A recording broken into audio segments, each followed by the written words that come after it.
तुमचं सगळ्यांचं खूप खूप स्वागत आहे। तर चला मस्तपैकी आपण कैरीची चटणी बनवणार आहे। तर वेगवेगळ्या पद्धतीने आपण चटणी बनवत राहणार आहे। तर ही व्हिडिओ नक्की बघत राहा। तर चला काय काय साहित्य घ्यायचं ते बघूया आणि व्हिडिओला सुरुवात करूया।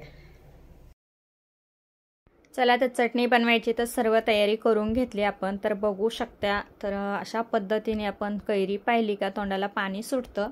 तर चला चटणीची तयारी करून घेऊ। तर इथं मस्तपैकी इथं छोटे छोटे काप करून घेतले कैरीचे, थोडीशी कोथिंबीर घेतली, लाल तिखट घेतले 2 प्रकारचे आपण। तर बघू शकता मोहरी, जिरे आणि थोडीशी हळद, मीठ चवीनुसार, हिंग, साखर।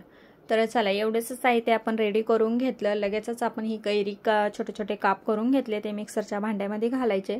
तुम्ही खलबत्त्यात करत असले तर अति उत्तम, खूपच छान लागते खलबत्त्यातली पाट्यावरची चटणी।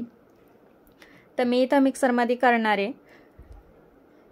तर कोथिंबीर आणि इथं आपण कैरी 2 ते 3 कैऱ्या घेतल्या छोट्या आकाराच्या आणि त्या सुद्धा कट करून बारीक घेतल्या। तुम्ही साली काढून सुद्धा घेऊ शकता। तर मी त्या साली वगैरे काही काढल्या नाही। ते तर साखर 1.5 चमचा आपण पोहे खाचे घालून घेतले। लगेचच आपण 1.5 चमचा ही जास्त तिखटवाली मिरची आहे ती घालणार आहे आणि जेणेकरून दुसरी आपण 1 चमचा घालणार आहे ती कलरवाली आहे, बेडगी मिरची आहे, ती कमी तिखट राहते, त्याने कलर छान येतो। तर हे बाकीचे साहित्य आपण फोडणीसाठी वापरणार आहे। चवीपुरतं मीठ टाकून घ्यायचं। चला तर चवीपुरतं मीठ सुद्धा टाकून झालं। लगेचच न पाणी घालता याला छान मिक्सर चालू बंद करीत आपण वाटण करून घेणार आहे।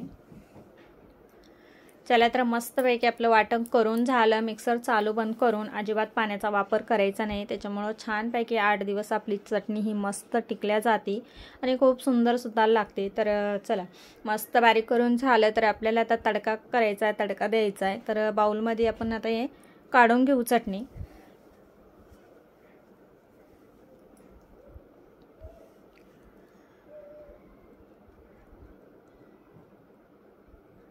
चला तर सर्व चटणी आपण बाउलमध्ये काढून घेऊ आणि तेल सुद्धा गरम करायला ठेवलंय। तर लगेचच मस्तपैकी आपण आता इथं तडका देणार आहे। तेल सुद्धा गरम करून घेतलं पॅन पात्रामध्ये आणि मस्तपैकी इथं आता अर्धा चमचा आपण जिरे मोहरी घालून घ्यायचं। जास्त तेल घेतलं नाही, 1 पळी तेल घेतलं मी।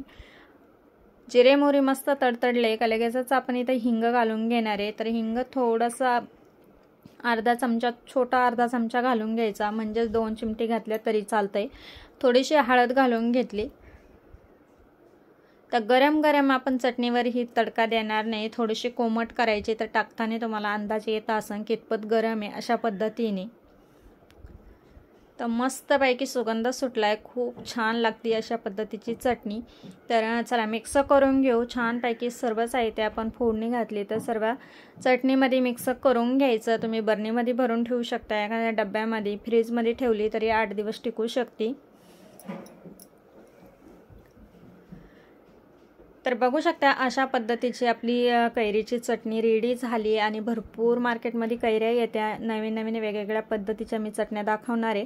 तर व्हिडिओ नक्की बघत जा। तर चला अशा पद्धतीने नक्की बनवून बघा, लाईक करा, शेअर करा, चॅनलवर नवीन असेल तर सबस्क्राईब करा। व्हिडिओ पाहिल्याबद्दल धन्यवाद।